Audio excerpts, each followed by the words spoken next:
খেয়াল করেন ভালো করে, কারো মরণ নিজের ঘরে হয়, কারো মরণ বাবা হাসপাতালে হয়, কারো মরণ ওসমানীতে হয়, কারো মরণ বাবা ঢাকায় হয়, কারো মরণ আগুনে পুড়ে হয়, পানিতে ডুবে হয়, শত্রুর হাতে হয়, ট্রেনের নিচে পড়ে হয়, কারো মরণ আমেরিকাতে হয়, কারো মরণ সৌদি আরবে হয়, কারো মরণ মক্কায় হয়, কারো মরণ মদিনায় হয়। বাবাজি, কে কিভাবে কোন সময় মরবে সেটাও জানে, কোন জায়গায় মরবে আল্লাহ জানে। জানে কি না বলেন, কে জানে? কারো মরণ সম্মানের হয়, কারো মরণ অসম্মানের হয়, কারো মরণ বাবা সম্মানের হয়, কারো মরণ অসম্মানের হয়। কথা বলেন না বাবাজি, খেয়াল করেন, জুমাবারে মারা গেলে ইজ্জত বেড়ে যায়, লাইলাতুল কদরে মারা গেলে ইজ্জত বেড়ে যায়। বাবাজি, সোনার মদিনায় মরে গেলে ইজ্জত বেড়ে যায়, শাহাদাতের মরণ হলে ইজ্জত আরো বেড়ে যায়। ইজ্জত কি আরো বেড়ে যায়। জঙ্গি শহীদ যে জীবন দিয়েছি শাহাদাতের, তার মর্যাদা আরো বেড়ে যায়। কার কাছে? জোরে বলেন, কার কাছে? মদিনায় মরলে লাভ না লস?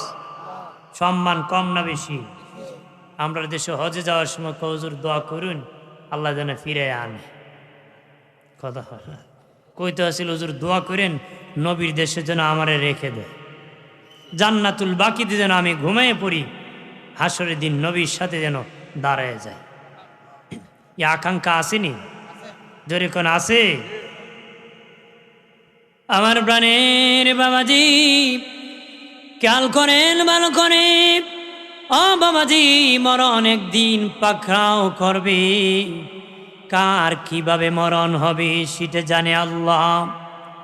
মহিলা গোলাম রেখেছি, গোলাম খেদমত করে মহিলার সন্তান হবে। প্রসবের সময় আগুনের বড় দরকার, গোলামকে ডেকে বলে, গোলাম আগুন এনে দাও। গোলাম আগুন আনতে গিয়েছি, মহিলা কন্যা সন্তান প্রসব করেছে। মরণ যার যেইভাবে সেইভাবে হতে হবে বোঝানোর জন্য বলতেছি। তখন বাবা গোলাম বের হয়েছে, আগুন আনবে। একজন দরবেশির সুরত ধরে, গোলাম রে, আগুন আনিয়া যাকে রক্ষা করবে, সে যে বাচ্চা জন্মগ্রহণ করেছে, সে 100 যুবকের চরিত্র নষ্ট করবে, আর তার মরণ হবে মাকড়সার কারণে। এর কারণে মাকড়সার কারণে। আর 100 যুবকের চরিত্রকে সে নষ্ট করে। যুবক মনে মনে কয়, বললেই বুঝি আগুন আনবো, রক্ষা করব। ভাইরা আমার, খেয়াল করেন ভালো করে, যুবকেরা তরুণেরা ভালো করে শুনে নাও। তখন একটা ছুরি নিয়ে, তরবারি নিয়ে ওই বাচ্চার পেটের মধ্যে আঘাত করেছে, ভুঁড়ি বের হয়েছে। গোলাম আঘাত করিয়া অনুতপ্ত হলো, আহারে আমি মেরে ফেলেছি। এখন আমার মনিব যদি বলে, কেন রে আমার বাচ্চা খুন করতেছ, তাহলে আমি ফেঁসে যাব।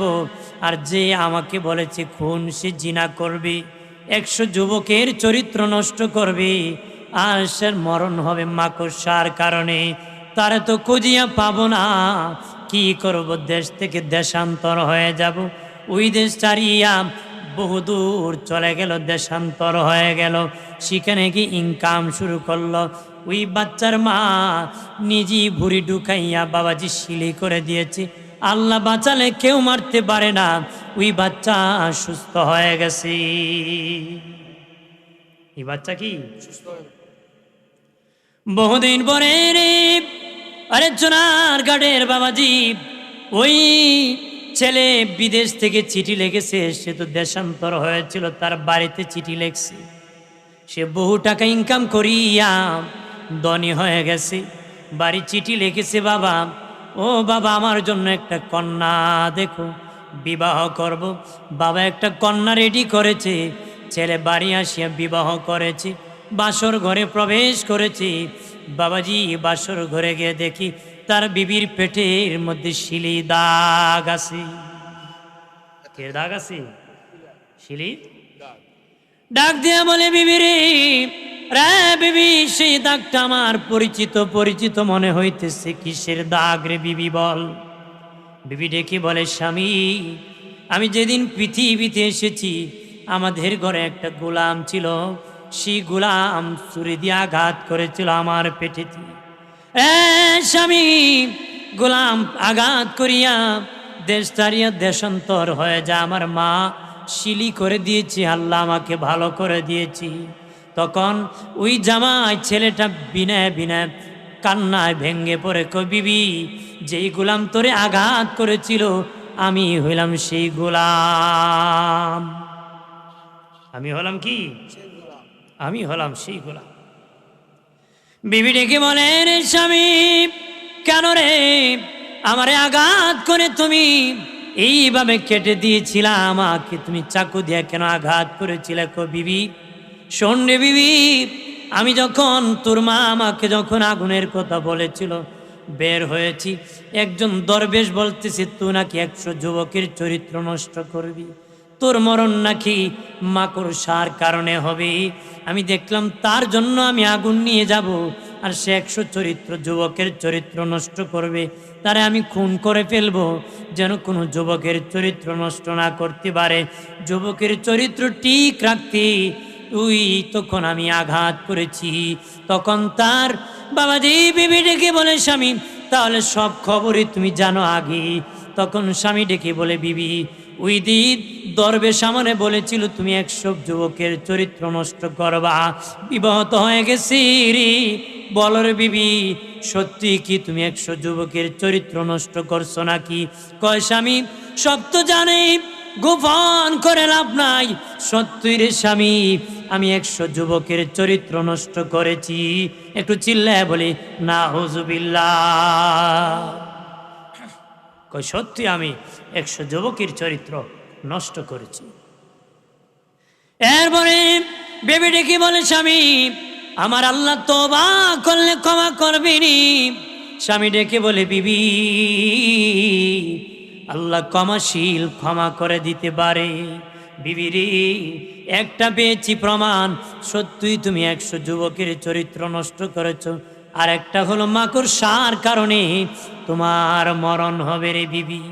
ওরে বিবি, ওটার থেকে তোমাকে বাঁচাতে হবে, রক্ষা করতে হবে, নিশ্চিত তোমার এইভাবেই হবে। স্বামী বিবি বাঁচানোর জন্য গ্লাস ফিটিং করে ঘর বানাইছে, রুম বানাইছে, চতুর্দিকে গ্লাস লাগাইছে, মাকড়সা যেন গ্লাসের ভিতর প্রবেশ না করতে পারে। বাস করতেছে বাবা, মাকড়সা থেকে বাঁচার জন্য গ্লাস ফিটিং করেছি। বিবি হঠাৎ করে বাবাজি রুম জানো দিতেছি, দেখে একটা মাকড়সার বাচ্চা উড়াল দিতেছি। স্বামীর ডাক দিয়ে, স্বামী, তুমি যে মাকড়সার কথা বলো এটি নাকি সেই মাকড়সা?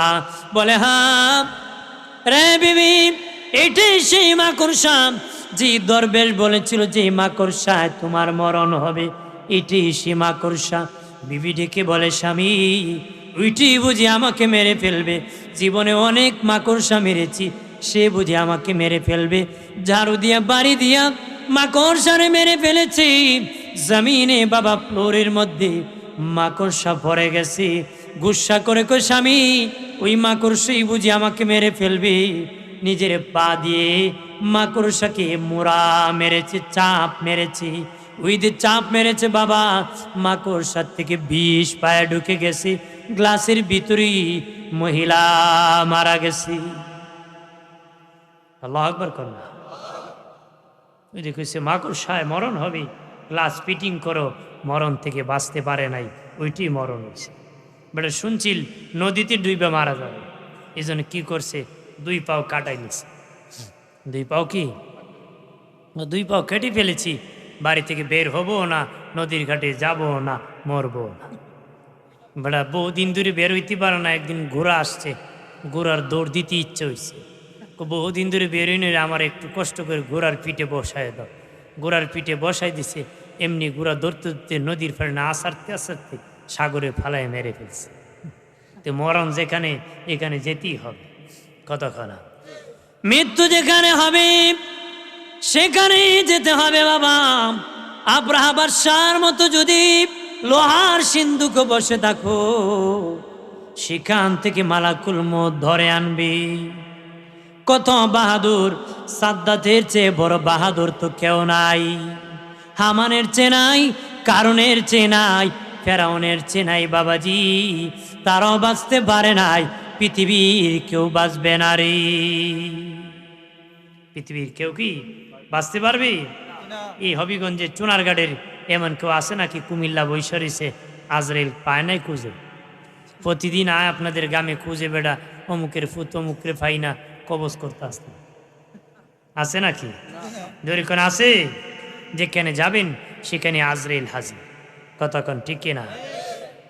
হাজির হবে কিনা জানিয়া রাখুন এই মুমিন মুসলমান। আপনি যখন বাড়ি থেকে বের হবেন তখন আপনার সাথে বিবি থাকবে না, বাবা থাকবে না, সন্তান থাকবে না, বাড়ির কেউ নাও থাকতে পারে। লন্ডন যাবেন, একাই যাবেন, তবে একটা জিনিস সাথে আছে, ওটা হবে মরণ। মরণ বলবে না বাড়ি যা, তারপরে কবজ করব। যেখানে সময় হবে, স্থান হবে, সেখানেই রূহ কবজ করে ফেলবি। সাদ্দাত আল্লাহর সাথে চ্যালেঞ্জ করেছিল, তোর জান্নাতে যাব না, আমি নিজে জান্নাত বানাবো। 1000 বছর কাজ করিয়া জান্নাত বানাইছে বাবাজি। 12,000 কামরা বানাইছি, 12,000 কামরা বানাইছি। এত বড় বেঈমান ক্ষমতাশীল আল্লাহর সাথে চ্যালেঞ্জ করেছি, আল্লাহর জান্নাতে যাবে না, নিজে নাকি জান্নাত বানাবে। জান্নাত বানাইছি, 1200 কামরা বানাইছি। শুনেছে আমার আল্লাহর জান্নাতি হুর গিলমান থাকবে বাবা। গ্রাম দেশ থেকে খুঁজে খুঁজে যুবতী নারীদেরকে ধরে হুর বানাইছি। ওই সাদ্দাত ওই জান্নাত যেদিন উদ্বোধন করবে, তার জান্নাতে যখন প্রবেশ করবে, ঢোকার আগেই আজরাইল তারে ধাক্কা মারছি। আজরাইল কি করছি? ধাক্কা মারছি। আজরাইল তাকে ধাক্কা মেরে দিয়েছে। সে ডেকে বলে, কে? আমার চিনোনি। আমি কে? চিনোনি? এই দরবেশ তুমি কে রে? জানো না আমি জান্নাত উদ্বোধন করতে এসেছি? আমারে চিনোনি? আমি মালাকুল মউত আজরাইল। সাদ্দাতের কম্পন শুরু হয়েছে, কাঁপন শুরু হয়েছে। ডেকে বলে, আজরাইল আমি জানি রে, তুমি যখন আসবা কাউকে সময় দিবা না। আজরাইল তোমার কাছে আমি সামান্য সময় চাই। আমি 12,000 কামরা বানাইছি, 1000 বছর কাজ করাইছি, আমার জান্নাত আমি দেখি নাই। একটু মেহেরবানি করে ওই সময় আমারে দিয়ে দাও। ওই পরিমাণ সময় আমি মাথা ঢুকাইয়া ডান দিকে একবার তাকাবো, বাম দিকে আরেকবার তাকাবো, এই পরিমাণ সময়টা তুমি দিয়ে দাও। আজরাইল বলে, আল্লাহ ও মালিক, বেচারা সাদ্দাত নিরুপায় হয়ে গেছে, আমার কাছে একটু সময় চাই গল্লা। আল্লাহ বলে, আজরাইল তোমার কি মায়া লাগে নাকি? আল্লাহ আজরাইল বলে, আল্লাহ তুমি তো আমাকে মায়া দয়া দেও নাই, তবে মালিক ও আল্লাহ এই বেচারা সাদ্দাতের জন্য আজকে আমার মায়া লাগতেছে। আরেকদিন এক শিশু বাচ্চার জন্য মায়া লেগেছে। আল্লাহ বলেন, আজরাইল ওই শিশু বাচ্চা কে রে জানুনি? আজরাইল বলে, আল্লাহ নদী ভূমিকম্প হয়েছিল, নদী দিয়া নৌকা ভেসেছিল, তখন নৌকা ডুবে গিয়েছিল। তক্তার উপর একজন নারী ভাসছিল, ওই তক্তার উপর নারী সন্তান প্রসব করেছিল। তক্তার উপর গো মালিক নারী একটা ছেলে সন্তান প্রসব করেছিল। তখন তুমি মালিক রব্বুল আলামিন আমাকে বলেছিলাম ওই মার রূহ কবজ করতি, মার রূহ কবজ করিয়া সমুদ্রের মধ্যে যেন ফেলে দিই, আর কাঠের মধ্যে যেন বাচ্চাকে ভাসায় দিই। আল্লাহ গো, ওই দিন যেদিন ওই তার মাকে রূহ কবজ করে বাচ্চা প্রসবের পরে মাকে যখন সমুদ্রে আমি ফেলে দিয়েছিলাম আর তক্তার মধ্যে বাচ্চাকে ভাসায় দিয়েছিলাম, ওই বাচ্চার জন্য ওই দিন আমার বড় মায়া লেগেছিল। আল্লাহ বলেন, এই আজরাইল, যে বাচ্চার জন্য তোমার মায়া লেগেছিল ওই বাচ্চি হলো বেঈমান সাদ্দাত। আমি আল্লাহ তারা আজলে জঙ্গলের কিনারার মধ্যে নিয়েছিলাম রে। একটা বাঘিনী বাচ্চা মরে গিয়েছে, প্রচণ্ড ধূপ ছিল, নদীর কিনারে সাগরের কিনারে দাঁড়ায় ছিল। আমি আল্লাহ বাঘের অন্তরে সন্তান মানুষের মায়া দিয়েছিলাম। সেই দিন ওই ভাগ ওই কার থেকে এই বেঈমান সাদ্দাতকে উঠায় আনিয়া দুধ খাওয়ায়া তারে লালন পালন করেছে। আমি আল্লাহ কয় মাস খাওয়াইছি? 12 মাস পর্যন্ত বেঈমান সাদ্দাতকে আমি বাঘের দুধ খাওয়াইছি। আজরাইল রে আজরাইল, 12 মাস খাওয়াইয়া আমি আল্লাহ ওই বাঘের কাছ থেকে তার উদ্ধার করে এত বড় বানাইছি। আমার সাথে এখন চ্যালেঞ্জ করে আমার জান্নাতে নাকি যাবে না, সে নিজে নাকি জান্নাত বানাবে, সে জান্নাত নাকি উদ্বোধন করে। আজরাইল বলে, মালিক ও আল্লাহ, সেই যদি এই বেঈমান হয়ে থাকে আর সময় দেওয়া যাবে না। সময় দেওয়া হলো না বাবা, মুহূর্তে রূহ কবজ করা হয়েছে। মুহূর্তে কি যে বেটা এত বড় জান্নাত বানাইছে এরও সময় দিছে। আর সলিম আলী আর কলিম আলীর কি খবর থাকবো না? কথা হয় না, যুদ্ধ চলবো নি? আজরাইলের সাথে চলবো? মুসা নবীর কাছে গেছে, তাপ্পড় মেরে চোখ উড়ে দিছে। কি দিছিল? চোখ খুলে দিছিল আজরাইল। আজরাইল কয়, আমার আজরাইল গিরি শেষ। আল্লাহ কি হয়েছে? আপনার নবী এমন তাপ্পড় দিছে, চোখ শেষ করে দিছে, আমি আর রূহ কবজ করতে পারবো। আল্লাহ তুমি কেন এত গরম দেখাও? সব জায়গায় গরম দেখাও না, কারণ আমার নবীর পাওয়ার তোমার চেয়ে বেশি। তুমি সব জায়গায় একরকম বলিও না, কারণ আমার নবীর পাওয়ার তোমার চেয়ে বেশি। এখানে গিয়ে তুমি অনুমতি দরকার। আল্লাহ আমারে মুক্তি দাও। আল্লাহ না, এখন থেকে তোমার পাওয়ার বাড়াইতেছে, না বাড়াইলে সামনে বাঙালি। কথা না, যে বাঙালি যদি আজরাইল প্রকাশ্যাই তো বেটা আগে গুন্ডা বাহিনী ফিট করতে। কথা হয় না, রাজার বাজারের মুগুর লিয়ে দাঁড়ায় থাকবে, আজরাইল কেমনে আয়? কথা হয় না, থাকতো কি না? প্রাণের বাবাজি, আমার আল্লাহ সুবহানাহু ওয়া তাআলা আজরাইলের ক্ষমতা এমন ভাবে বাড়িয়ে দিয়েছে, বাবার সামনে ছেলে মরে যায়, বাবা বলতে পারে না। ছেলের সামনে বাবা মরে যায়, ছেলে বলতে পারে না। মায়ের সামনে মেয়ে মরে যায়, মেয়ের সামনে মা মরে যায়, ইমামের সামনে মুসল্লি মরে যায়। বাবাজি, দেশের বুদ্ধিজীবীরা আজরাইল কেমনে ঢুকি, কেমনে বাহির হয়, রুহ কিভাবে রুহটা নিয়ে যায় দেখার জন্য বাবাজি সাকরাতের বিছানায় মানুষ পড়ে আছে, গ্লাস ফিটিং করে রাখছে, দেখি আজরাইল কেমনে ঢুকি, কেমনে বাহির হয়, রুহটা কিভাবে নিয়ে যায় পরীক্ষা করার জন্য গ্লাস ফিটিং করে বাবা বয়স্ক যে সাকরাতের বিছানায় তারে ঢোকায় রাখছি। চতুর্দিকে মানুষ দাঁড়িয়ে আছে, কিভাবে আজরাইল ঢুকি আর রুহ কবজ করে কিছুই দেখে নাই। হঠাৎ করে গ্লাস ফেটে গেছে, হঠাৎ করে গ্লাস ফেটে গেছে, আর কিছু বলতে পারে না, লোকটা মরে গেছে। আমার আল্লাহ এত ক্ষমতা বাড়াই দিছে, পৃথিবীর কারো ক্ষমতা নাই। আদম নবীকে বানানোর জন্য আজরাইলকে পাঠাইছিলেন মাটি নেওয়ার জন্য। উনি একটা খাবলা দিয়া মাটি নিয়েছিলেন বাবা। এক খাবলায় তাফসীরের কিতাবে এসেছে 40 মণ মাটি নিয়েছিল রে। ওই মালাকুল মউত রূহ কবজ করে ভাগার সুযোগ নাই। সুযোগ আছে? জালালউদ্দিন সুয়ুতী কইছে 500 ফিরিস্তা জাতা দিয়া ধরে, চাপ দিয়া ধরে, কারণ এক ফিরিস্তি ধরলে উপায় নাই, আর 500 ধরে। 500 ধরলে উপায় আসেনি। এই জন্য বাবাজি বলেছেন, যখন রুহ কবজ করা হয় মানুষের রুহটা 80 জায়গা দিয়ে পলাইতে চায়, 80 জায়গা দিয়ে মানুষের রুহু 80 জায়গা দিয়ে পলায় যেতে চায় রে। এই জন্য বলেছে, মৃত ব্যক্তির পাশে কমজোর মানুষ বসিও না রে। যদি রুহুটা পায়ের দিকে এসে জোর করে, লোকটা যদি লাথি মেরে শেষ করে দিবি, আঘাত করে শেষ করে দিবি, ওতে ক্ষমতা বেড়ে যাবে রে বাবাজি। রুহু বাবা এইভাবে দৌড়াদৌড়ি করে রে। রুহু কি? রুহুকে নবী বলেছেন রুহু আল্লাহর হুকুম। রুহুটা কত বড় দয়াল নবী বলেন, একটা মানুষ যত বড় রুহুটা তত বড়। আল্লাহর হুকুম দিয়া রাখছি।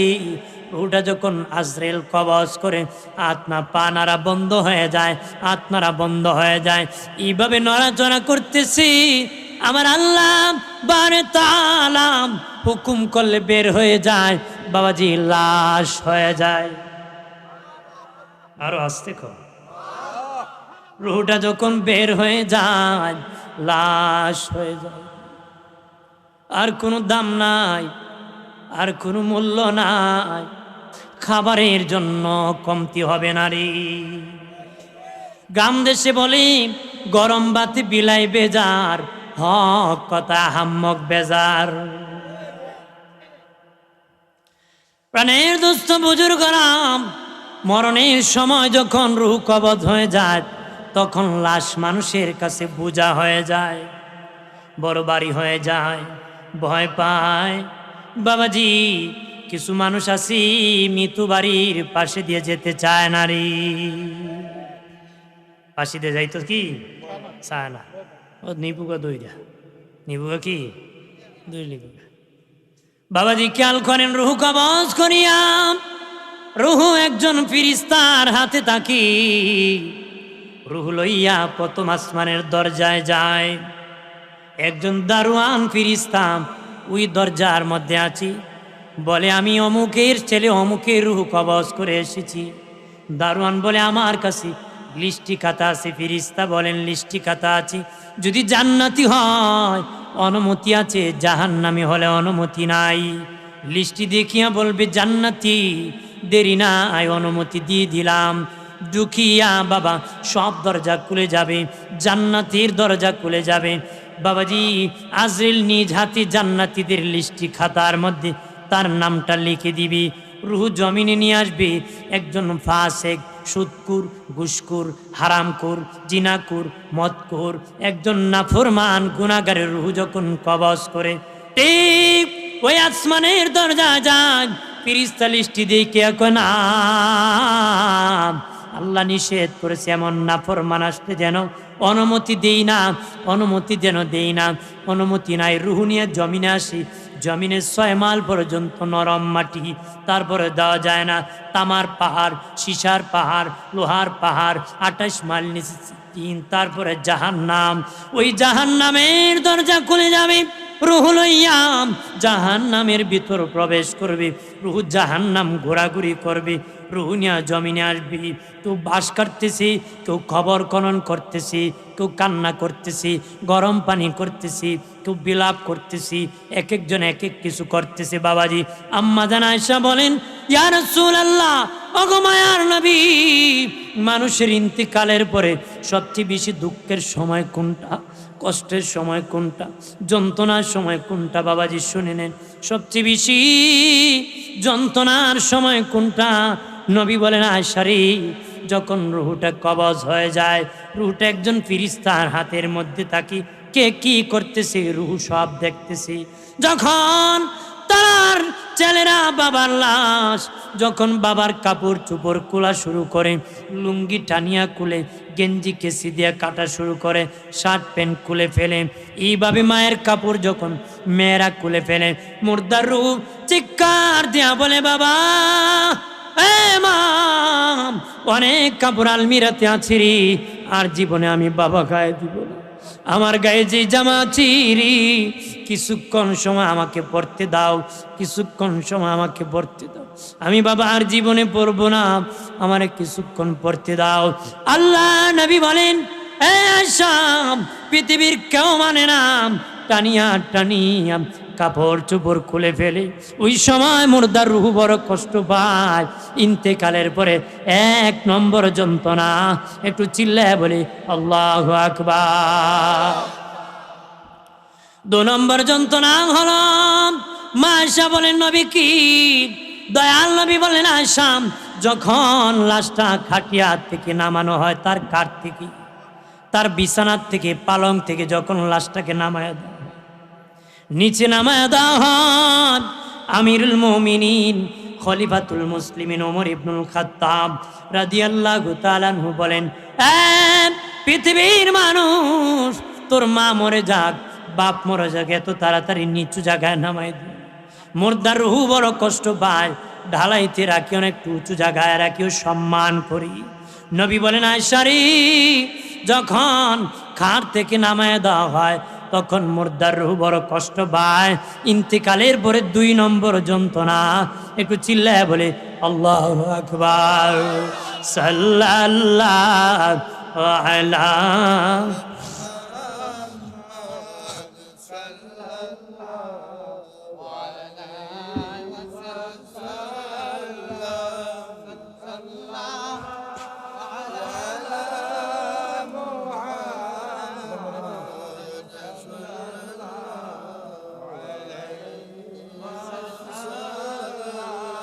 সাল্লাল্লাহু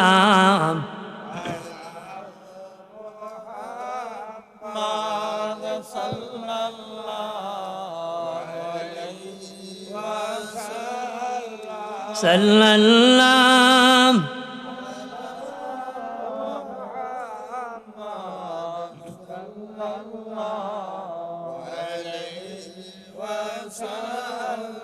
আমলনামায়ে দরুদ শরীফ বেশি যার, হাসরের দিন সুপারিশ আগে তার। সাল্লাল্লাহু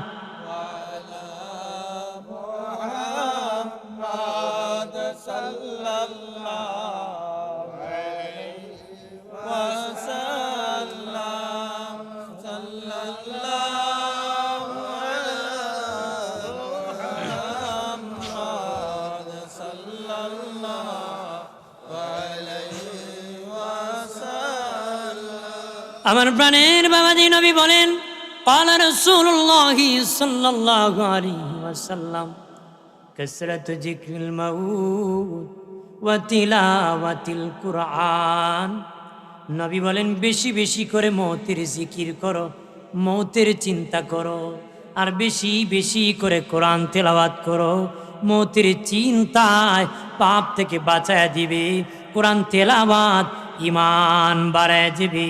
যার ইমান যত বেশি বেড়ে যাবে সে তত উচ্চ তবকার জান্নাতি হবে। ইমান বেড়ে যায়, এখন কইতে পারেন গজে বাড়বো না লম্বায় বাড়বো? কথা হয় না। ইমানি শক্তি বাড়বো, কি বাড়বো? কার ইমান কত বেশি বাড়ছে? যার ইমান তত গুণামুক্ত। যার জীবন যত গুণা মুক্ত তার ইমান তত শক্ত। তার ইমান কি শক্ত। যদিও আমার দেশে মানুষ রোজা রাখলে ওই জায়গা গরম, কথা হয় না। মাইতো না মামু গরম হকি তা রোজা। বউ কয় আমরা করে বুড়া গরম হয়ে যাক, ঠিক কিনা? হ্যাঁ কেরে গরম হইতেন কে? রোজা তো দিচ্ছে নরমই পারলিয়া, আপনি গরম হইন কেন? কথা হয় না। রাগ করেন নাকি? রাগ করেন না। ভাইরা আমার খেয়াল করেন ভালো করে। আম্মা জান আয়েশা বলেন নবীজি 3 নম্বর যন্ত্রণা কোনটা গো নবীজি? মায়ের নবী বলেন আয়েশা, যখন লাশটা ঘর থেকে বাহির করা হয়, ঘর থেকে মুর্দার রূহ চিৎকার দেয়া বলে বাবা এই ঘর বানাইছি কত কষ্ট করে, বাড়ি বানাইছি, প্রবাসী জিন্দিগি করেছি, মানুষের বাড়ি কাজ করেছি, কৃষি কাজ করেছি, বৃষ্টি ভিজেছি, রৌদ্রে শুকাইছি, বাবা কত মেহনত করে ঘর বাড়ি বানাইছি। ওই ঘরে কিছুক্ষণ থাকতে দাম। নবী বলেন আয়েশা পৃথিবীর কেউ মানে নারী ঘর থেকে বাহির করে দে। যখন লাশ ঘর থেকে বাহির করা হয় মুর্দার রূহ বড় কষ্ট পায়। 3 নম্বর যন্ত্রণা। চিল্লায় বলে আল্লাহু আকবার। আয়েশা বলেন ইয়া রাসূলুল্লাহ, আগা মায়ের নবী আমি স্বপ্নে দেখেছি আমার মাথার উল্লিটা বাতাসে উড়ায় নিচ্ছে। আমি স্বপ্নে দেখেছি আমার মাথার উল্লিটা বাতাসে উড়ায় নিতেছি। নবীজি কি দেখেছি? নবীজি বললেন আয়েশা রে আমি তোমার ছায়া ছিলাম, তোমাকে আমি ছায়া দিয়া রেখেছিলাম। আয়েশা রে তোমাকে আমি ছায়া দিয়া রেখেছিলাম। ও আয়েশা আমি রাসূলুল্লাহ কিছুদিনের মধ্যে বিদায় হয়ে যাব, এই জন্য দেখিছো তোমার মাথার উল্লিটা উড়ে গেছে। ভাইরা আমার খেয়াল করেন ভালো করে। অপ্রাণের বাবাজি আম্মা জান আয়েশা বলেন নবীজি আপনি বিদায়ের পরে কোথায় ঘুমাবেন? নবী বলেন আয়েশা এখনো ঠিক করি নাই, আয়েশা বললেন, ইয়া রাসূলুল্লাহ, মনে হয় ঘুমাবেন। খাদিজাতুল কুবরার পাশে মনে হয় ঘুমাবেন গো নবী। নবী কয়, আয়েশা, এখনো ঠিক করি নাই কার পাশে ঘুমাবো, তুমি কি আর কোনো খবর জানোনি? আম্মা জান আয়েশা কয়, আর একটা খবর বলি নবী। মায়ের নবী, মনে হয় আপনি আপনার মায়ের পাশে অথবা বাবার পাশে শুবেন। নবী কয়, আয়েশা, এখনো সিদ্ধান্ত গ্রহণ করি নাই, আর কি কোনো খবর জানো নাকি? আম্মা জান আয়েশা কয়, নবী, আর একটা খবর বলি, নিজ হাতে জান্নাতুল বাকি কবরস্থান বানাইছেন, যেখানের মধ্যে আল্লাহর নবীর কমপক্ষে 10,000 সাহাবী শুয়ে আছে। আরো জোরে কন্যা, যেখানে বাবাজি যুবকদের সরদার, জি, জান্নাতে প্রবেশ না করলে যুবকরা জান্নাতে যেতে পারবে না। যিনি ইমাম হাসান রাদিয়াল্লাহু তাআলা আনহু জান্নাতুল বাকিতে শুয়ে আছেন, নারীদের সরদার মা ফাতেমাতুজ জোহরা রাদিয়াল্লাহু তাআলা আনহা জান্নাতুল বাকিতে শুয়ে আছেন। ওই জান্নাতুল বাকিতে শুয়ে আছেন আল্লাহ নবীর দুই মেয়ের জামাতা উসমান গনি জুন্নুরাইন রাদিয়াল্লাহু তাআলা আনহু জান্নাতুল বাকিতে শুয়ে আছেন। বাবাজি, আল্লাহ নবীর সাহাবী, যিনি হাজার হাজার হাদিস মুখস্থ করেছিলেন, হযরত আবু সাঈদ খুদরি রাদিয়াল্লাহু তাআলা আনহু জান্নাতুল বাকিতে শুয়ে আছেন। ওই জান্নাতুল বাকির মধ্যে আরো শুয়ে আছেন বাবাজি, যিনি আশিকে রাসূল, যিনি বাবা আল্লাহ নবীর রোজার পাশে শেষ কাল কাটিয়েছিলেন, তিনি হলেন ইমাম মালিক রহমতুল্লাহ আলাইহি। ওনার কবর কানেও জান্নাতুল বাকির মধ্যে আছে। আরো জোরে কন্যা, ভাইরা আমার খেয়াল করেন, ভালো করে। আম্মা জান আয়েশা বলেন, নবীজি নিজ হাতে জান্নাতুল বাকি কবরস্থান বানাইছেন, মনে হয় সেখানে আপনি ঘুমেন। নবী বলেন, আয়েশা, এখনো সিদ্ধান্ত গ্রহণ করি নাই রে। আম্মা জান আয়েশা বলেন, ইয়া রাসূলুল্লাহ, আর কোনো খবর জানি না। নবী কয়, আয়েশা, আর কোনো খবর জানোনি? মা আয়েশা কয়, আল্লাহ আল্লাহ রসুল ভালো জানে, আল্লাহ আল্লাহ রসুল ভালো জানে। নবীজি বলেন, আয়েশা, নবীদের যেখানে বাসস্থান সেখানে নবীদের রওজা হয়। কারণ আল্লাহ নবী যেদিন মেরাজে গিয়েছিলেন, বোরাক থেমে গিয়েছিল। নবী বলেন, জিবরিল উঠতে কোন জায়গারে? দুনিয়া না আসমান? জিবরিল বলেন, নবীজি এটা দুনিয়া, নাম হলো ইয়াসরিব। নবীজি এটার নাম হলো ইয়াসরিব। নবীজি যেখানে বোরাক থেমেছে এখানে আপনার মসজিদ হবে, যেখানে দাঁড়াইছে আপনার বিবি আয়েশার হুজরা হবে। ইয়া রাসূলুল্লাহ, আপনার বোরাক যেখানে থেমে গিয়েছে এখানে আপনার পবিত্র রওজা মুবারক হবে। মায়েশা বলেন, নবীজি, ওগো মায়ের নবী, আমার চেয়ে ভাগ্যবান কে আর হতে পারে? নবী দুনিয়ায় আমার ঘরে ঘুমাইছেন, ইন্তিকালের পর নবী আমার ঘরে ঘুমাবে। সুবহানাল্লাহ কন্যা, দুনিয়ায় নবী ঘুমাইছে, ইন্তিকাল শরীফের পরেও নবী আমার ঘরে ঘুমাবে। এবার আমাদের আম্মা আয়েশা সিদ্দিকা রাদিয়াল্লাহু তাআলা আনহা বলেন, নবীজি আপনার পাশে কে ঘুমাবে? নবী বলেন, তোমার বাবা আবু বকর ঘুমাবে। ইয়া রাসূলুল্লাহ, আমার বাবা আবু বকরের পাশে কে ঘুমাবে? নবী বলেন, আয়েশা, তুমি আয়েশা সিদ্দিকা ঘুমাবে। ঠিকই আল্লাহ নবীর ইন্তেকাল শরীফের পরে 3 দিন পরে নবীকে রওজা মুবারকে রাখা হয়েছে। 3 দিন কেন দেরি হয়েছে? আল্লাহ নবীর রওজা শরীফ ছোট্ট ছিল বাবাজি, হুজরা শরীফ ছোট্ট ছিল, সাহাবায়ে কেরাম বেশি ছিলেন। জিয়ারত করতে করতে করতে করতে 3 দিন সময় লেগেছিল। দলে দলে তাওয়াফ করে জিয়ারত করতে করতে 3 দিন সময় লেগেছিল। নবীর জানাজা হয় নাই। নবীর জানাজা কি হয় নাই? নবীর জানাজা হয়েছে, কারণ নবীর জানাজা পড়ার মতন কোন ইমাম বানায় না। গোবর দিয়ে কি কাবর পরিষ্কার হয় নাকি? কথা বল, গোবর দিয়ে কাবর পরিষ্কার হয়? পরিষ্কার হয়। নবীর জানাজার ইমামতি করার মতন কোনো লোক আল্লাহ বানান না, এই জন্য নবীর জানাজা হয় না। সবচেয়ে বড় কাফেলা, সবচেয়ে বড় যে কাফেলা জিয়ারত করেছিল, ওই কাফেলা হলো আবু বকর সিদ্দিক রাদিয়াল্লাহু তাআলা আনহুর কাফেলা। ওই কাফেলা হযরত আলী বলেন, আল্লাহ নবী ইন্তেকালের পরে আমি আলী চিন্তায় পড়ে গেলাম, ইন্তিকালের পরে স্বাভাবিক মাইয়িতকে উপর কাপড় টাঙ্গাইয়া গোসল করাইতে হয়। আমি নবীকে কি করব? কাপড় খুলবো নাকি পানি দিব নাকি? হযরতে আলী বলেন, চিন্তায় পড়ে গেলাম। আওয়াজ এসে গেল নবীর কাছ থেকে, এই আলী, আলী রে, আমি রাসূল জীবনে কোনোদিন নাপাক হই নাই, তুমি কাপড় খোলা লাগবে না, আমার কাপড়ের উপর তুমি পানি ঢেলে দাও। আর জোরে কও, আমার দয়ালে নবী যেই দেশে ঘুমায়, আমার জিন্দা নবী প্রেম যদি শিখবি রে মন, প্রেম যদি শিখবি রে মন, সব ছেড়ে চল মদিনায়, আইরে সব ছেড়ে চল মদিনায়, আমার দয়াল নবী আমার জিন্দা নবী।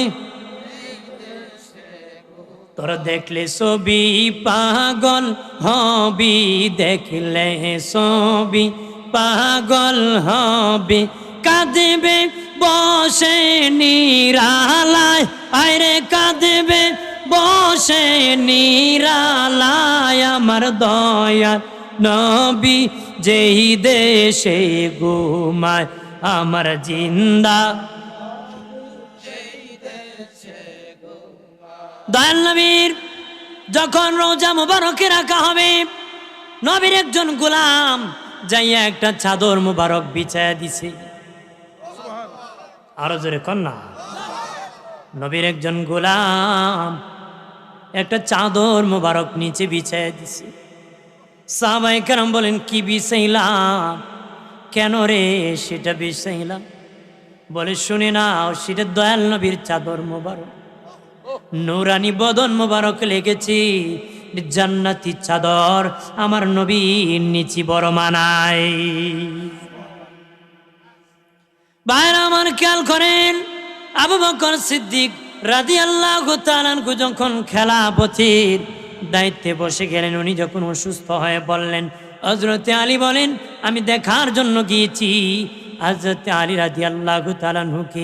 হযরতে সিদ্দিক আকবর আলীরি, আমার ইন্তিকালের পরে তুমি গোসল করাইবা, কাফন পরাইবা, আল্লাহর নবীর রওজার পাশে আমার রওজা মুবারক হওয়ার কথা, তবে রে আলী, আমার নবীর রওজার পাশে আমার কবর খনন করবা না।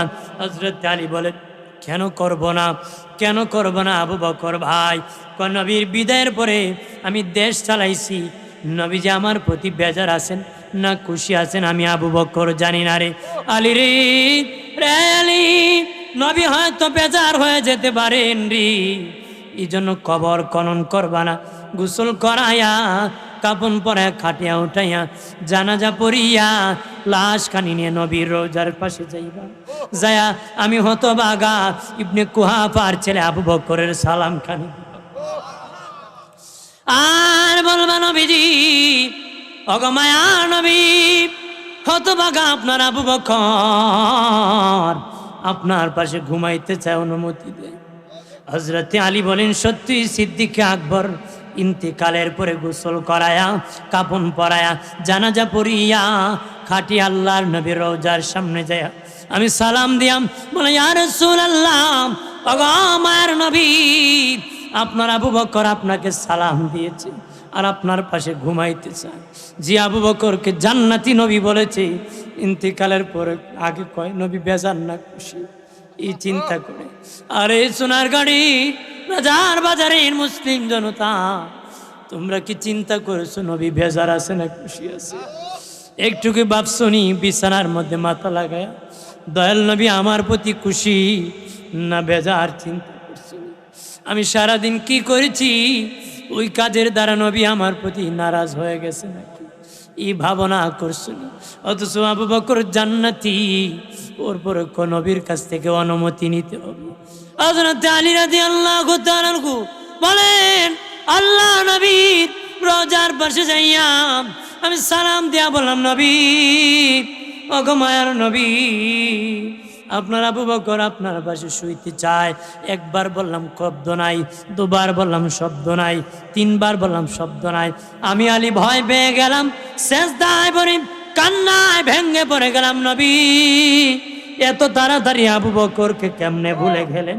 হিজরতের সাথী, গুহার সাথী, মক্কার বাড়িঘর বিক্রি করে মদিনার পল্লীতে ঘর বানাইছে আপনি নূরের নবীর পাশনে নামাজ পড়ার জন্য।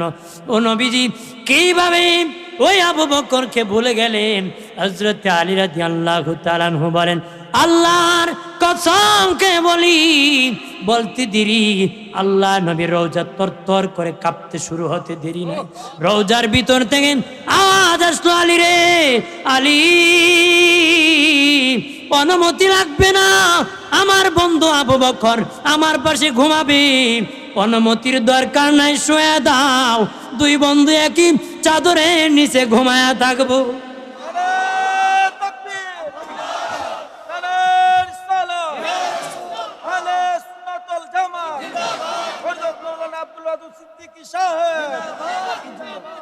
আমার বানের বাবাজি, তারপরে আবু বকর সিদ্দিক রাদিয়াল্লাহু তাআলা আনহুকে শায়িত করা হলো।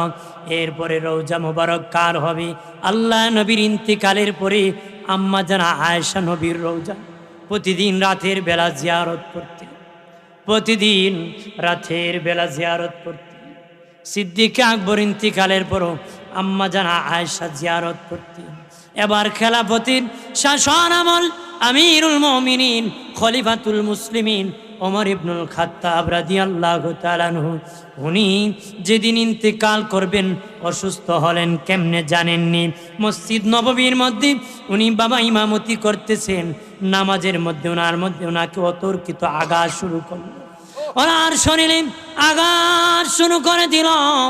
রক্ত যাওয়া যখন শুরু হয়ে গেল তখন দেখলেন আর ইমামতি করা যাবে না।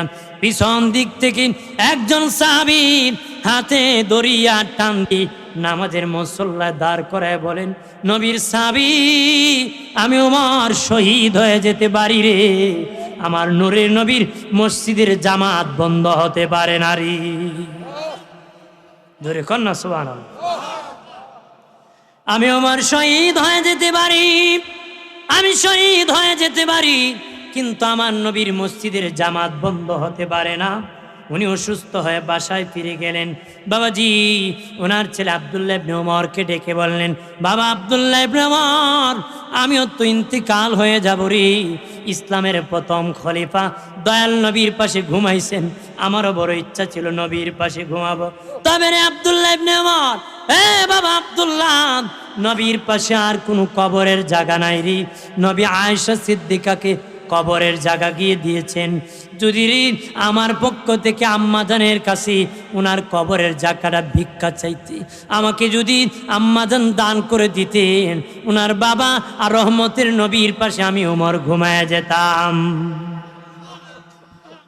ঠিক হযরত আব্দুল্লাহ ইবনে ওমর রাদিয়াল্লাহু তাআলা আনহু দৌড়াইয়া আম্মাজান আয়েশা রাদিয়াল্লাহু তাআলা আনহার কাছে যায় বললেন, আমার বাবা আপনার কাছে একটা ভিক্ষা চান, অনুমতি চান। কি রে? আপনাকে দয়াল নবী কবরের জায়গা দিয়েছেন, সেখানে আমার বাবা ঘুমাইতে চায়, আপনি মেহেরবানি করে যদি দান করে দিতেন আমার বাবা বড় আনন্দ লাগত। দুনিয়ার সব দেওয়া যায়, তবে নবীর পাশের কবরের জায়গা দেওয়া যায় না। এমনি বাবা হযরত মা আয়েশা সিদ্দিকা মনে মনে কই, যদি না দিই, নবী যদি আমার হাসরের দিন জিগা, আয়েশা আমার ওমর তোমার কাছে কবরের জায়গা চেয়েছিল, কেন দেও নাই? আমি আয়েশা কেমনে জবাব দিব? এমনি আম্মাজান আয়েশা বলেন, আব্দুল্লাহ ইবনে ওমর, যাও তোমার বাবা ওমরকে আমার সালাম কানে দিও আর বলিও, আমি আয়েশা আমার কবরের জায়গা তোমার বাবা উমর ইবনুল খাত্তাবকে দান করে দিয়েছি। এরপরে আব্দুল্লাহ ইবনে ওমর বলার পরে হযরত ওমর ফারুক বলে, বাবা ভুল হয়ে গেছে, এটা ঠিক হয় নাই, মা আয়েশাকে কথা বলা ঠিক হয় নাই, কারণ আমি এখন ক্ষমতায়, হয়তো প্রেসিডেন্ট বলে উনি দিয়ে দিতে পারি। বাবা এটা ঠিক হয় না, তবে রে আমি যেদিন মরে যাব রে, তখন তো আর কোনো ক্ষমতা থাকবে না, ওই দিন আবার যাই আম্মা জান আয়েশার কাছে কবরের জায়গার অনুমতিটা নিবারে। ঠিকই হযরতে ওমর ইবনুল খাত্তাব রাদিয়াল্লাহু তাআলা ইন্তিকালের পরে আবার বাবা আম্মা জানের কাছে অনুমতি নেওয়া হলো, দেওয়া হলো। বাবাজি হযরতে আবু বকরের পাশে ওমর ইবনুল খাত্তাবকে শায়িত করা হলো। ধরে কন্যা সুবহানাল্লাহ। তারা শুয়ে আছেন আল্লাহ নবীর রওজার পাশে। সর্বপ্রথম নবীজির রওজার মাটি হাসরের মাঠে পেটে যাবে। কি হবে? পেটে যাবে। নবী বলেন, আমি সর্বপ্রথম হাসরের মাঠে দাঁড়াবো, আমার আগে কেউ দাঁড়াবে না রে। সব নবীর আগে আমি দাঁড়াবো, সব উম্মতের আগে আমার আবু বকর আর উমর দাঁড়াবে। নবী দাঁড়ানোর পরে সব নবী দাঁড়িয়ে যাবি। বাবাজি সব উম্মত কবরে আটকা পড়বি। ফেরেশতা যায় বলবে, নবী আপনার দুজন উম্মত যতক্ষণ তাদের রওজা থেকে উঠবে না ততক্ষণ কারো কবর ফাটবে না। তারা কারা? জিবরিল বলবে, নবীজি তারা আপনার আবু বকর আপনার ওমর, তারা দুজন যতক্ষণ উঠবে না ততক্ষণ কেউ উঠতে পারবে না। দয়াল নবী এমনি বলবেন, আবু বকর দাঁড়াও, ওমর দাঁড়াও। তারা দুজন দাঁড়িয়ে যাবি, সবার কবরের মাটি পেটে যাবে। বাবাজি নবীর পায়ের নিচ থেকে হযরত বেলালও দাঁড়ায় যাবে। বেলাল দাফন হয়েছে বহুদূর, কিন্তু হাসরের মাটি নবীর ড্রাইভার হবে। বহুদূর দাঁড়াইলে আসতে সমস্যা হবে। এই জন্য আমরা আল্লাহ কুদরতি ভাবে নবীর কদম থেকে দাঁড় করায়া দিবি। কি করাই দিবি? দাঁড় করাই দিবি। ভাইরা আমার খেয়াল করেন ভালো করে, কবরের মাটি কতদিন থাকবো জাননি? কতদিন মাটির নিচে থাকতে হবে? সর্বশেষ যে লোকটা মারা যাবে ওই লোকটা 40,000 বছর কবরের নিচে থাকতে হবে। ওই লোকটা কত বছর থাকতে হবে? 40,000 বছর মাটির নিচে থাকতে হবে। নবী বলেছেন, আমি সর্বপ্রথম রওজা পেটে যাবে, আমি দাঁড়ায় যাব। কন্যা সুবহানাল্লাহ। দয়াল নবী যখন দাঁড়ায় যাবেন, জিবরিল আমিন 70,000 ফেরেশতা নিয়ে আসবে নবীকে মিছিল সহকারে নেওয়ার জন্য। মিছিল সহকারে দেখবে নবীজির কাপন মোবারকে কাদা মাটি লেগে আছে। আপনি চা খাই আসেন, কাশি উঠছে তো চা খান, আবার উঠবি হাজিরিন আদা আছে চা খান। হাজিরিন নবীর কাফন মোবারকে কাদা মাটি লেগে আছে। জিবরিল আমিন বলবে, নবীজি ও মায়ের নবী, যে হাসরের মাঠ আপনার জন্য সাজাইছে, আপনার কাফনে কাদা মাটি থাকলে এটা তো হতে পারে না নবী। কেমনে কাদা মাটি লেগেছে? নবী কয়, জিবরিল দুনিয়ায় উম্মতের জন্য কান্না করেছে, রোজা যায় কানতে কানতে আমার রোজার মাটি কাদা হয়ে গেছে। আল্লাহর ওলি মনসুর আল্লাহ দেখি নবী রোজাটা সাগর হয়ে গেছে। ডাক দিয়া বলে, নবী কেমনে গো সাগর হয়ে গেছে? নবী বলে, মনসুর দুনিয়া উম্মতের জন্য কান্না করেছি, রোজায় কানতে কানতে সাগর। ঘুম থেকে উঠিয়া আল্লাহর ওলি মনসুর আল্লাহ বাজারে বাজারে ঘুরে আর গান গায়, কয় কান্দায় না, কান্দায় না নবীরে, নবীকে কাঁদাইলে কাঁদবা হাসরে, নবী এ কাঁদাইলে কাঁদবা হাসরে। আল্লাহ হুম্মা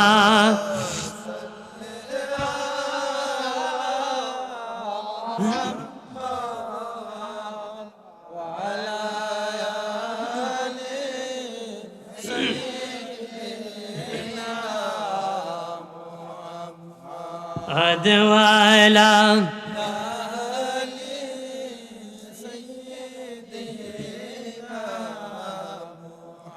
আজরাইলা সিয়া যেদিন নিবে প্রাণ, 3.5 হাত জায়গা হবে বাসস্থান। আল্লাহুম্মা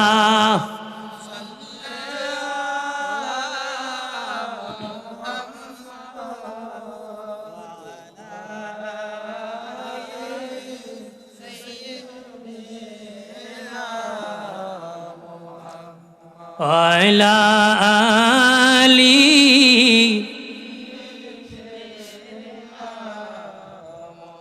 আমার বানের বাবাজি, আলোচনার শেষ প্রান্তে চলে এসেছি। তখন জিবরিল আমিন বলবে, নবীজি আপনার কাফনের কাদা মাটিটা আমি পরিষ্কার করে দিই। নবী বলবেন, না রে জিবরিল, না না, কাদা মাটি পরিষ্কার করতে দিব না। ওই মাটি নিয়ে আল্লাহর দরবারে যাব, আমি দেখাবো উম্মতের জন্য কত কান্না করেছি।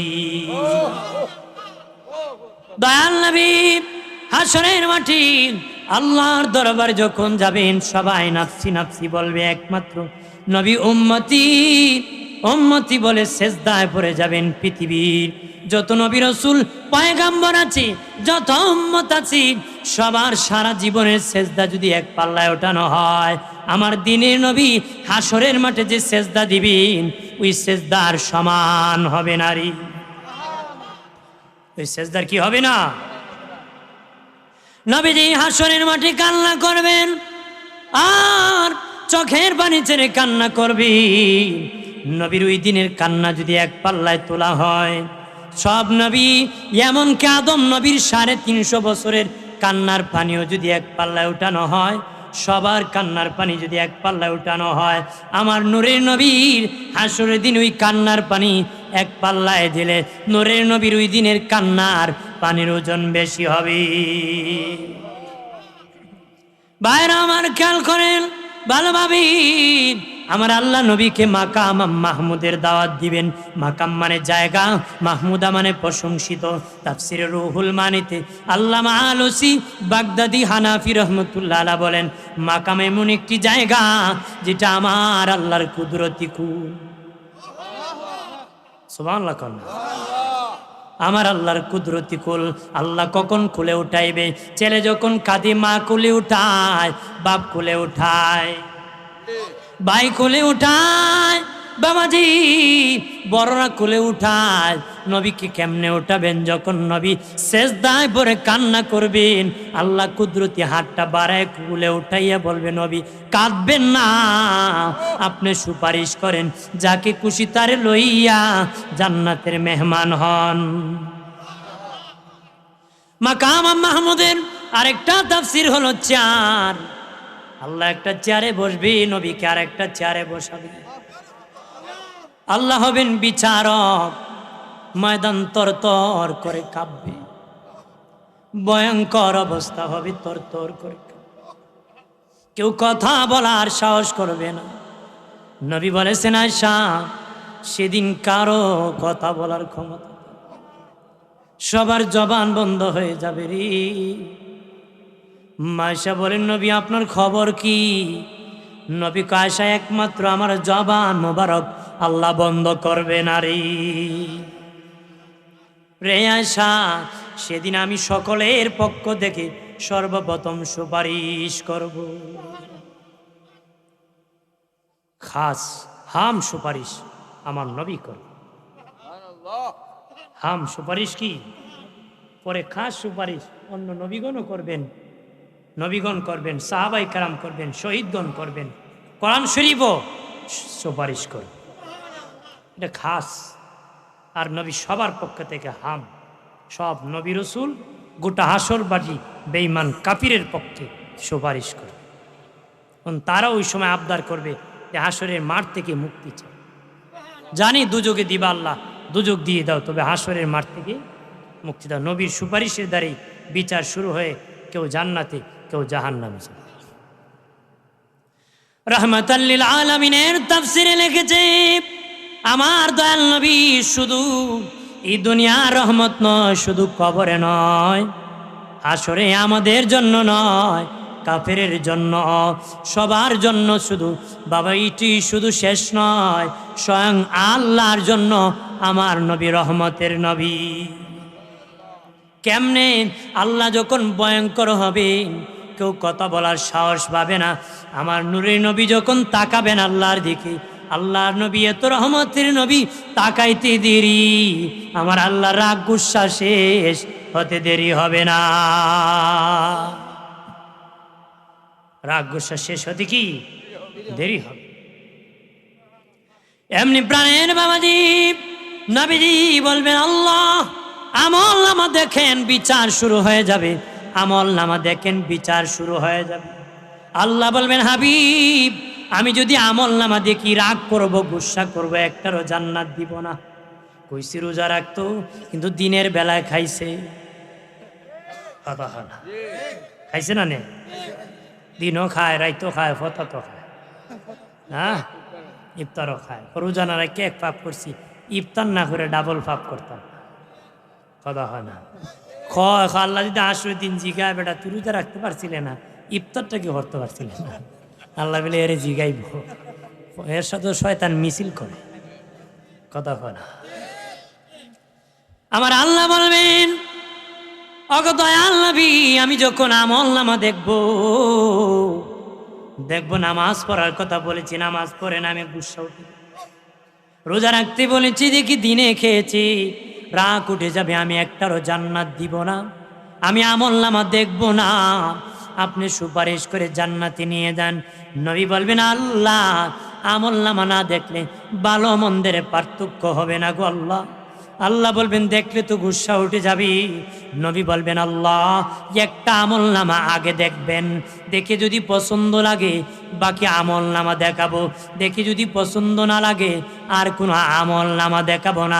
এমনি আমার দিনের নবী একটা আমল নামা আল্লাহর কাছে দিবেন। আল্লাহ দেখে বলবেন, আমার গোলামের আমল এত সুন্দর নবী, আমার গোলামের সেজদা এত সুন্দর, আমার গোলামের কথা এত সুন্দর, আমার গোলামের দান এত সুন্দর। তারপর আর দিলটা আল্লাহ আল্লাহ রসুলের মহব্বতে ভরপুর আমার গোলামের। আমি আরো আমল নামা দেখব, আমি আমার গোলামের আমল নামা দেখব। যার আমল নামা দেখি আরো আমল দেখার জন্য আল্লাহ বেহুশ হয়ে যাবেন যে আমি আরো আমল নামা দেখব। যার আমল নামা দেখে খুশি হয়ে আল্লাহ বিচার শুরু করবে। উনার কার আমল নামা যিনি দেখেন জানেননি?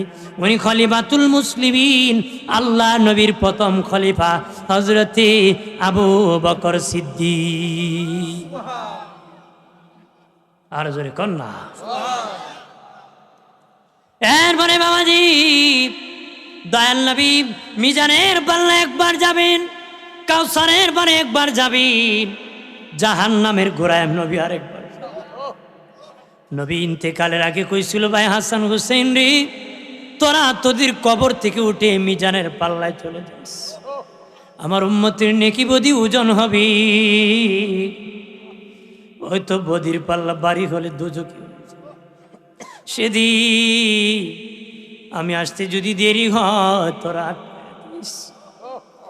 আমি যতক্ষণ আসবো না আমার উম্মতের আমল ওজন করতে দিবে না রে।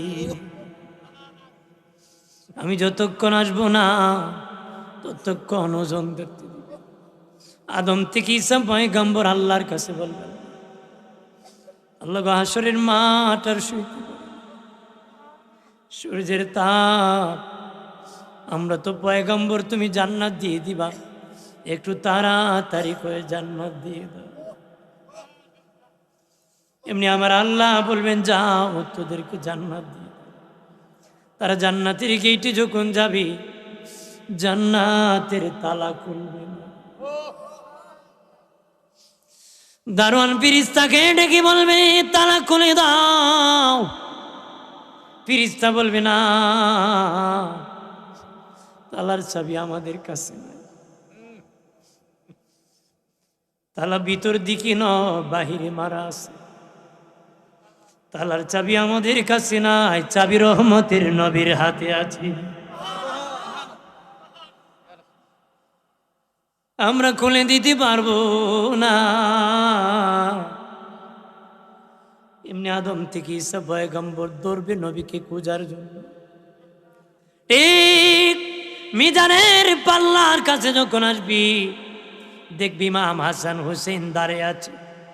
বলবে হাসান হুসেন তোমাদের নানা কি জন্য খুঁজতেছে?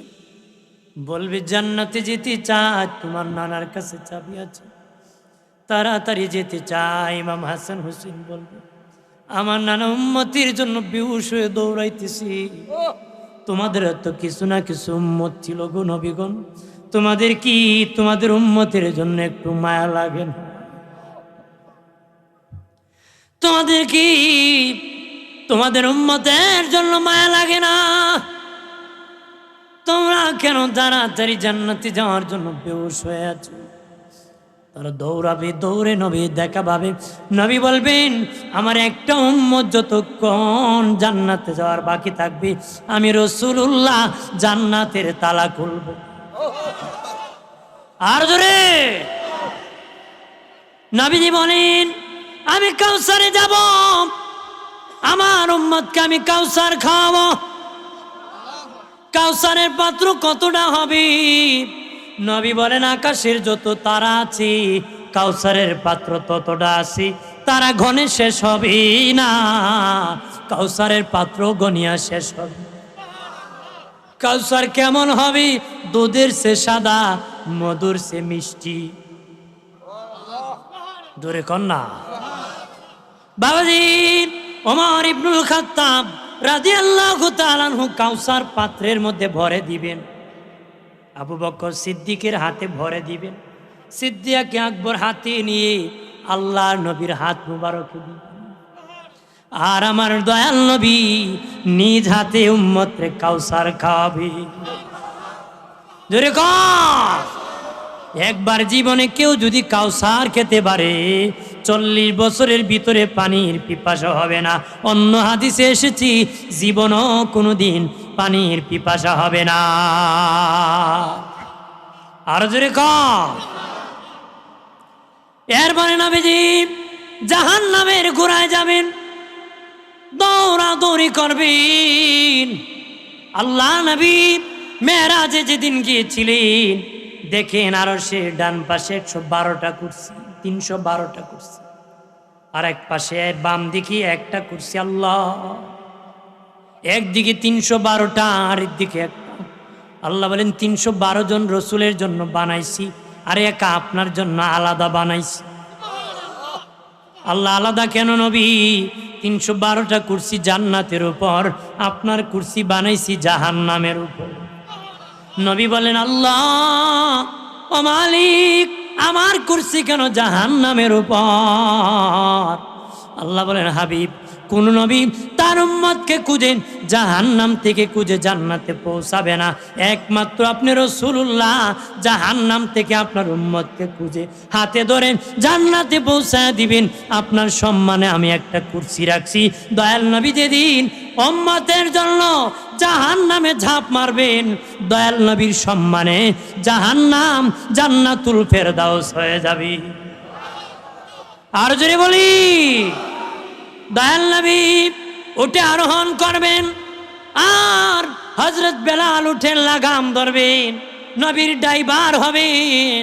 বাবাজি নবী জান্নাতের তালা খুলবেন, নবীর সাথে সাথে পিছনে সব নবীগণ জান্নাতে প্রবেশ, সব নবী প্রবেশের পরে এরপরে উম্মতে মুহাম্মদি যাবে। এরপরে কি উম্মতে মুহাম্মদির আগে কোন উম্মত জান্নাতে যেতে পারবে না। আমরা পরে এসেছি, আগে জান্নাতে যাব। পরে এসেছি কি? মানুষ যখন ঘুমায় বলেন কি পরে ঘুমায়? না পরে কি ঘুমায়? হ্যাঁ মানুষ যখন ঘুমায় বাবাজি হঠাৎ করে দেখবেন চক্ষু মুচ্ছে, ঠিক না? হ্যাঁ তার মানে চোখ ঘুমিয়ে গেছে, কিন্তু হাত দিয়ে বাতাস করতেছে, তার মানে হাত ঘুমাইছে। হাত কি একটু পরে বাতাস ছেড়ে দিছে, তার মানে অটোমেটিক পাকা ছেড়ে দিছে। হাত কি? পরের দিন তোরা কি গল্প করেছো তা আমি সব শুনছি। তুই ঘুমে আসলে আমার কান সজাগ আছে। কান্তি আছি বাইরে আমার খেয়াল করেন, সর্বশেষ কান ঘুমায় বাবা, সর্বশেষ কান ঘুমায়। জানিয়ে রাখেন কানের মধ্যে 19টা ছিদ্রি আছে বাবা, কানের ভিতরে 19টা ছিদ্রি আছে। ওই 19টা ছিদ্রি যদি আল্লাহ নামে ভরপুর করতে পারেন, ওই কান আল্লাহর কুদরতি কান হয়ে যাবে। কেমনই বুঝবেন সব ছিদ্রি আল্লাহ নামে ভরপুর? কেমন হয়েছে বুঝবেন যেদিন হারাম আওয়াজ শুনলে বিরক্ত হবেন, যেটা শুনলে আল্লাহ বেজার হবেন, ওইটা শুনলে যখন রাগ করবেন বুঝবেন ওই কান আল্লাহর পছন্দের কান হয়ে গেছে। সুবহানাল্লাহ। সর্বশেষ ঘুমায় কান। আর যখন মসজিদে ফজরের আজান হয়, বলেন সর্বপ্রথম ঘুম থেকে উঠে কে? কথা হয় না, ঘুম থেকে উঠে কি? সবার শেষে ঘুমায় কান, সবার আগে উঠে কান। ঠিক আকাবের হযরতগণ উদাহরণ দিয়া বলেন, মানুষ ঘুমাইতে যখন শেষে ঘুমায় কান, আগে উঠে কান। আমরা উম্মতে মুহাম্মদী সবার শেষে এসেছি, সবার আগে আমরা জান্নাতে যাব। যাইতে চাই কি না? হ্যাঁ, জান্নাত সবাই যেতে চায়, কাম করতে চায় না। কথা হয় না। কোন হিন্দুরও যদি কোন বেটা তুই দুজকি, রাগ করবো, কের দুজকি বেটা, আমি স্বর্গে যাব। কথা হয়, রাগ করবো নি? রাগ কর, কিন্তু জান্নাতের কাজ করতে চায় না, জাহান্নামে যেতে চায় না, জাহান্নামে স্বভাব খাসলত অভ্যাস ছাড়তে চায় না। কথা বলেন না? সোনার বাংলা ঠিক সোনার মানুষই নাই। কথা হয় না। আমাদের চরিত্র ভালো করতে হবে, কবরকে সম্মান করতে হবে, মরতে হবে। শেষ বাড়ি কই? এখন যারা কবরে আছে ওরা আগে আমাদের কবরবাসী, আমরা তাদের পরে কবরবাসী। ঠিক কিনা বলে? আমরা কি পরে কবরবাসী? মূলত সবাই কবরবাসী। সবাই কি কবরবাসী?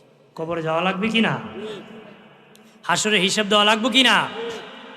দুনিয়ার যদি বাবাজি জিনা করলে, অন্যায় করলে, পাপ করলে বাবাজি, দুনিয়ার সাধারণ মানুষ কয়েকজনের সামনে বলতে যদি লজ্জা লাগে, শরম লাগে, বাবাজি অপরাধ করতেছেন, হাসরের মাঠে আল্লাহর সামনে কেমনে মুখ দেখাবে? যেখানে স্বয়ং আল্লাহ নিজে থাকবেন, নবী রাসূলগণ থাকবেন, লক্ষ লক্ষ উম্মত থাকবে, সেদিন পাপের কথা কেমনে বলবারে? এই জন্য আগে পাপ মোচন করেন, ক্ষমা চান। আমার আল্লাহ যদি মাফ করে দে, হাসরের দিন ছাড় পেয়ে যাবে। হাসরের দিন কি পাবে? ছাড় পাবে। হাসরের মাঠ ভয়াবহ অবস্থা। নবী সুপারিশ চাই কি না? চাই। নবী কো, আমার উম্মত যদি কবিরা গুনাহগারও হয়, আমি সুপারিশ করে জান্নাতে নিয়ে যাব। কিন্তু এরপরও কিছু লোক বাকি থাকবো যারা মুসলিম। মান কালা লা ইলাহা ইল্লাল্লাহ ফাদাখিলুল জান্নাহ। যে একবার লা ইলাহা ইল্লাল্লাহ পড়েছে, একবার হলো কি জান্নাতে যাবে। আল্লাহ সর্বশেষ কইব, বাকি আর শাফাআতি, আমার কিছু কাজ বাকি আছে। কে কইব? আল্লাহ নিজে। উম্মতি মুহাম্মদই চলে গেছে, আল্লাহ বলবেন আমার কিছু কাজ, আল্লাহ নিজে কুদরতি হাত দুজকের ভিতর ঢুকাই দিয়ে জোরে ধরে যারা কালেমা পড়েছিল তাদেরকে উঠে জান্নাতে পৌঁছায়। সুবহানাল্লাহ কন্যা আর জোরে কা। আমরা চাই কি না? এই জন্য উম্মতের খাতার থেকে নাম মুছবেন না। শুধু মুসলমান হলে হবে না, উম্মত হতে হবে। উম্মত কি? উম্মত হলে নবী নিয়ে যাবে, উম্মত না হলে তো নবী নেবেন না।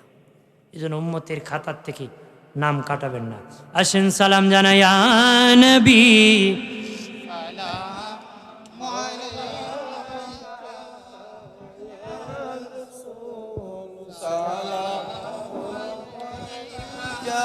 সবচেয়ে বড় কি? দুনিয়ার এতিম এক ঘরে গিয়ে না পেলে আরেক ঘরে পায়, কিন্তু কবরের এতিম কেউ যদি না দেয় সে পায় না। ঠিক কিনা বলে? এই জন্য এমন কিছু সমাজে প্রতিষ্ঠিত করে রাখা যেটা কবরে তাকিয়েও সব পাওয়া যায়। কথা বলেন না। আজকের এই মাহফিল কবরবাসী স্মরণ। এই মাহফিলটা প্রতি বছর হোক, আপনারা চান কিনা? হতে লাভ হইছে না লস হইছে?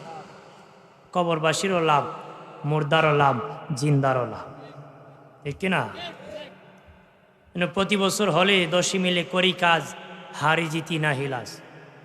এমন জীবন করিও গঠন, মরিলে হাসিবে তুমি, কাঁদিবে ভুবন। এমন জীবন করিও না গঠন, মরিলে কাঁদিবে তুমি, হাসিবে ভুবন। ঠিক না? বহু লোক মরলে মানুষ কাঁদে, বহু লোক মরলে মানুষ হাসে, কো মরছে। ঠিক কিনা? কেন বলে? মানুষের কর্মের দ্বারা। ওই এক লোক সারা জীবন মানুষের জ্বালাইছে, মরার সময় আমি বহুত জ্বালাইছি রে, আমি মরলে তুই গাছের আগে আমার লটকে রাখিস। গাছের আগে কি মরছে পরে মানুষ ঠিকই গাছও লটকাই দিছে, তানাওয়ালারে খবর দিছে অমুক গ্রামের মানুষ অমুকে মাইরা গাছও লটকাই দিছে। তানাওয়ালা এবার বাড়ি গাম ঘেরাও করে, মানুষ বাগে আর কয় হালা জিন্দা থাকতেও জ্বালাইছে, ময়রা গাও জ্বালাইছে। জ্বালার ওটাই খালি জ্বালাই, যেন এমন যেন না হই যেটার দ্বারা পরকালে কাজে লাগে। ঠিক কিনা বলে? আমি দোয়া করব, আপনার কাছে কিছু আবদার করব, 1 বছর পরে দিবেন। এটা হলো নভেম্বর